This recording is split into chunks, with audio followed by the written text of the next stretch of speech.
Okay, and we are live. All right, this is Todd Moore.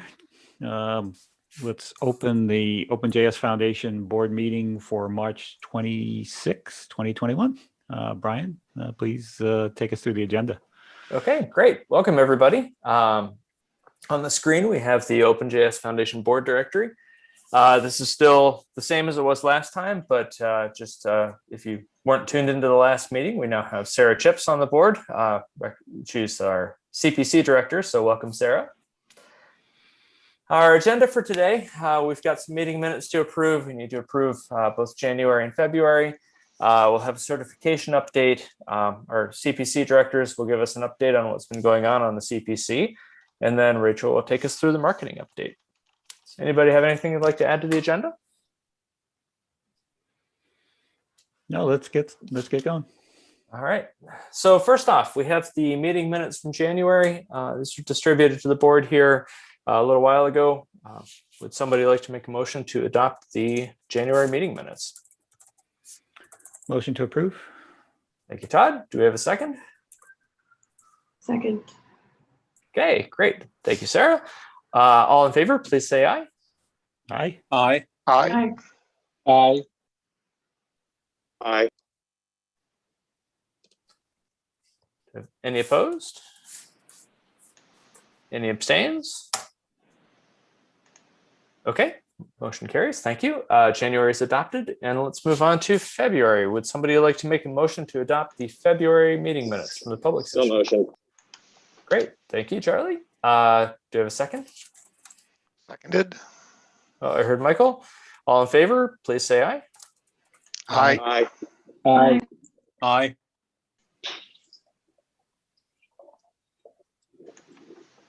Do you have any opposed? Any abstains? Okay, thank you. February meeting minutes are adopted. Moving on to the event update. Robin, would you like to take us through this? Sure, absolutely. If you recall from last month, we moved our date to June 2nd, just because there is another wonderful event happening on the other date, June 9th. So we are locked on June 2nd. But in case you missed it, we also announced our 2022 date, which will be a hybrid event. It will be in Austin, Texas, plus virtual. So that will be lots of fun as well. And just want to give you all an update on our schedule. We had so many wonderful submissions for content. We have our program committee who's been going through all of them. Their dates slipped just a couple of weeks because there's been so much great stuff to read. So we are going to be notifying you all if you have submitted a CFP at the end of this month, March. And then mid-April, we will publish the schedule on our website. And then a week out, if you all are presenting, you'll have your recordings due for our event. And if you haven't already, we've really asked that you would register for the event. It helps so we can just give you a quick reminder and share any cool updates that we may have. So I know the program committee is working on a number of fun ideas. Any questions or additions, team, that I missed? Cool. Okay. Moving on to certification. Yeah, we still continue to have a lot of interest in our, not just our certification program, but if you recall, we also have a training program that supports that. Recently, we announced a free training, and we've just had a really wonderful response to our free training program. We do offer discounts for OpenJS members. I have them highlighted there. But really, I encourage you all to sort of watch our Twitter handle, watch the Node Twitter handle and blogs. We frequently have some sales throughout the year. And so those are always great to have. We also have a corporate subscription program and kind of a partner program as well. So if you're interested, please reach out to me and I can help you get plugged into that. Okay. So Robin, we now have thousands of people signed up into the free training. We have 5,000 in a short month. Yeah. That's a big uptake quickly. Great. Good job. Good job promoting it. Content. Yeah. Dave Clements has really helped develop that program.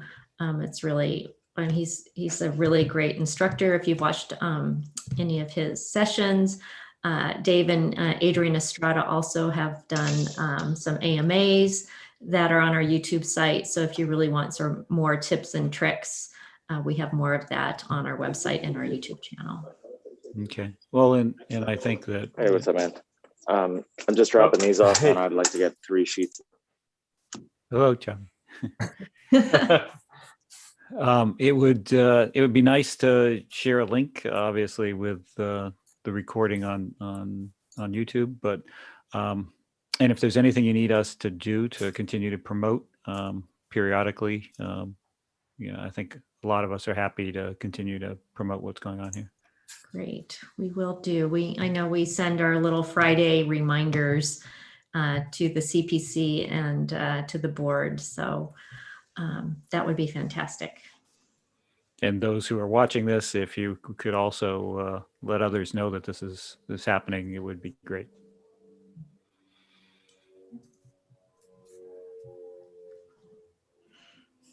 Okay. Any other comments or questions? All right, moving on. CPC update. Michael and Sarah.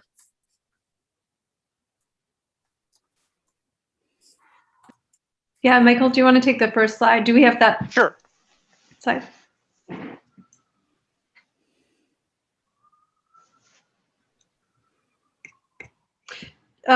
We're still on the JSLandia slide. Yeah, I just or need do we to want move kick to off the with next slide. JSLandia? Sorry, I was just Oh, waiting I'm for sorry. that. Here we go. Let's see. Actually, we've got a few slides here on JavaScript Landia. Robin, would you like to? Yeah, I'll just jump right into JavaScript Landia. We launched the program mid-December. We have over 250 supporters to date. If you've gone on to join, you get your little JavaScript Landia badge. We are in the process of developing badges for all of our projects, all 37. So when our conference comes, we will have a really cool passport for you to collect as many stamps that you're fans of if you're a member of JavaScript Landia. So that'll be great to see. After we kind of get through our conference, if you're interested in your project not in OpenJS, we'd still welcome you to the land of JavaScript Landia. So reach out to us if you're interested as well. Okay, and Rachel, you had a cool little update on the program. So one of the benefits to being an individual supporter is you get a really great newsletter curated by Jory. And we sent out our first one on our new platform, which is why the stats look a little different than what we're used to seeing. But I was really pleasantly surprised with our open rates and our click-through rates and things like that. I wanted to note that an average email open rate is between 15 and 25%. And we got up to 65%, which is just great. I mean, it just shows the engagement and the enthusiasm for the program and for the foundation. Same thing with click-through rates. So the average is about 2.5%, and we got up to almost 19%. So again, a highly engaged group, and we'll continue to do these newsletters monthly or so.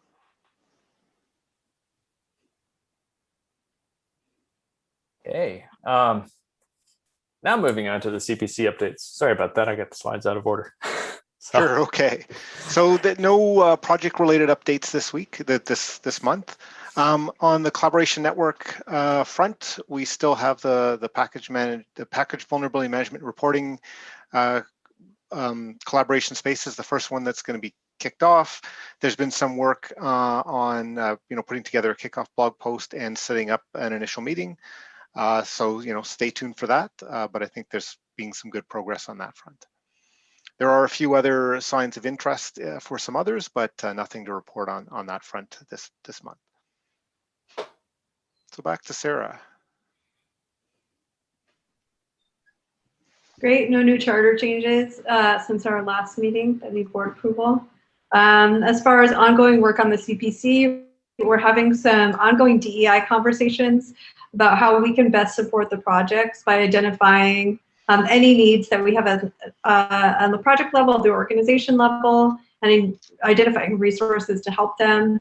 We've been talking to the folks at Chaos, thanks to Robin, who've done some really amazing work identifying ways to promote diversity within open source. And additionally, Toby has been talking to the folks at the W3C to collaborate on efforts and costs. So we'll keep giving updates on that. We also talked about the Collaborator Summit. That's been a great event that we've held in the past. This year being different, the discussion was around doing it online doesn't seem like having the same benefit as it did in person. And for now, we're going to not do it at the same time as OpenJS Summit and revisit it sometime in the fall. Lastly, the group has been doing work to rename the primary branch in our repositories to main. A lot of work Sendil has done on behalf of the organization. Huge thanks there. The OpenJS repositories have been updated, and next steps there are sending out a template to the project so they can also do the same.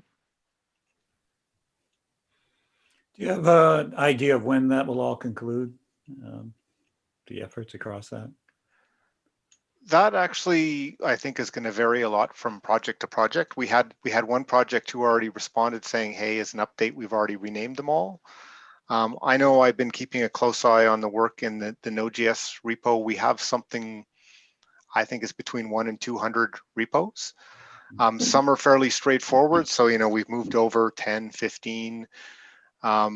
So in part there it's a volume thing, and in part there's a few where we have like a lot of automation, a lot of CI interdependence. So for example, for the Node core repo, there's a lot more to think about. So I think for the projects that have a lot of repos like Node, it's probably going to stretch out to be many months as we sort of slowly tick off the easier ones and then come back to the harder ones. Okay. So is there anything that we need to do as a board to be in support of this? Any help or allocated resources or anything that would move this along or help you guys? Nothing comes to mind immediately. It often, for the ones that are complicated, it basically takes somebody, having the time to look at the CI jobs and convince themselves that everything is going to be okay. In terms of like figuring out the list of repos that you need to do something for, we've already got a fairly simple script we've shared with the different projects that you can use to run to get a checklist. Mm-hmm. So nothing comes to mind. If there is, I'll bring it back. I think just certainly the support that this is a good thing to do, which is the message we're sending through the CPC as well, is one of the helpful things. All right, very good. Well, if you need anything, just make sure you ask. Yeah, and for anybody who's listening, if you have ideas of things you think that could be done or support that could be added, just feel free to reach out to me or Sarah to bring that back.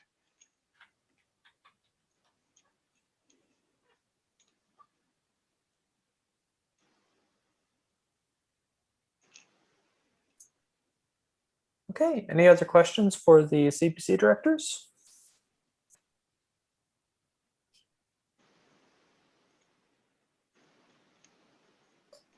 All right, let's move on to the marketing update. Rachel, would you like to take us through it? Oh. I was muted. Okay, great. Thanks, Brian. So here are our OpenJS Foundation blog metrics. Back in the beginning of March, we did a virtual panel with some of the folks that we had at Node plus JS Interactive in 2019, and we brought those folks back together and did basically another panel talking about where did we land on some of our JavaScript trends. We'll get into more of that as far as how that video performed, but we did turn that into a blog post. We try to, anytime we create some content on video, we try to also repurpose that on the blog, and they usually perform really well. So really excited to get that out. We're a little bit below where we typically are for blog views. Not too much, it's not too much below, but just slightly below. I foresee that evening it out here as we get through the rest of the month with some of the other cool stuff that we have coming down the line. Any questions on blog metrics? Okay, if nothing, we can hit the next slide, which I think is website. So for our website, we're slightly down this month, but again, it's pretty even with where we've been. Referral traffic tends to be our most popular channel, with Node topping the top channel for referral. So not too much has changed, some shuffle in the top 10, but seeing some pretty similar things as previous months. Any questions? Okay, hearing none, we can go to the next slide. So for Twitter, we did see a little bit of a spike around the 26th. And that was actually a tweet around the free Node course. So certification and training continues to be a really popular topic, as seen in a lot of our social metrics. The spike there for our Twitter or tweets for the day, that was our panel. So typically another thing that we like to do is live tweet anytime that we're going live for these kinds of community conversations, Q&As, things like that. Our sentiment continues to be over 90, which is fantastic. Love to see that. And then here are just some miscategorized tweets that got caught up in the sentiment filter that weren't necessarily negative on our brand. Although, with the things that are happening in the Asian community, I can see that obviously being put into the negative sentiment. Any questions? One thing I do want to mention just generally is we are going to be switching over to a new metric tool for social. So next time we all meet, the graphs are going to look a little bit different. We should be reporting out on essentially the same things, but it's going to look slightly different, just FYI, nothing to be alarmed about. If no questions on Twitter, we can go to the next slide, which is LinkedIn. I do want to point out that we did see a dip in published engagement. However, last month we were up like 550%. So we're continuing to grow. Just sometimes these month-over-month metrics can be a little bit, I don't know, they can be a little bit misleading. So I just wanted to provide that context. We continue to average between 6 and 10% follower increases. So we're continuing on that trend. And our sentiment continues to be 100%.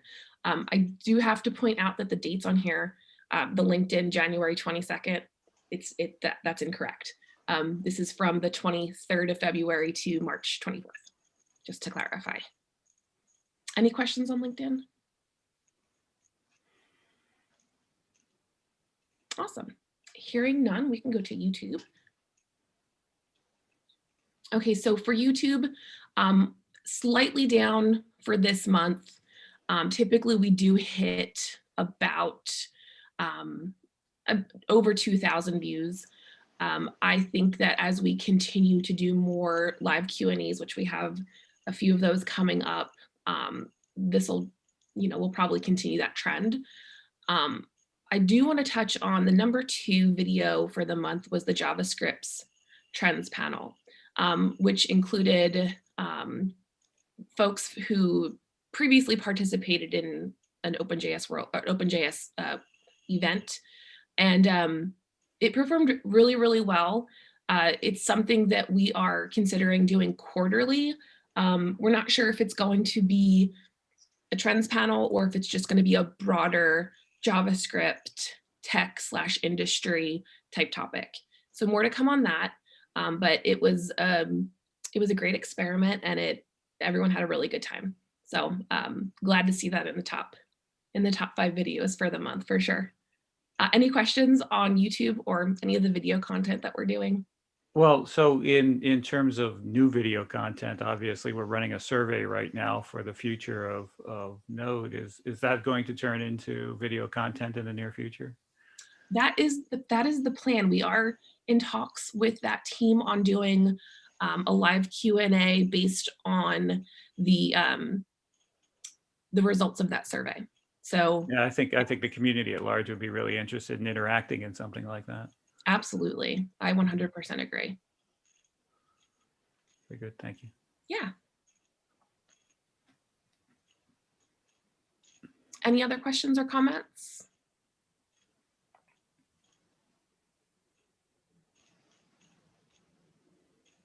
Okay, hearing none, I think that brings me to the end. Okay, great. That brings us to the end of our agenda as well. Does anybody have anything else they would like to add for today? Just the usual thank you to the team for pulling things together. Both, obviously, we're making good progress as a community. We've got quite a bit going now on with the courses that are available to people, and I think you guys have done a great job again. So really do appreciate it. Thank you. Great. Yeah, thanks to everyone here. And yeah, so much work being done at the project level as well. It's really exciting to see. Yeah. Okay. Very good. So let's call the board meeting to a close. Thank you all. Great. Thanks Thank you. all.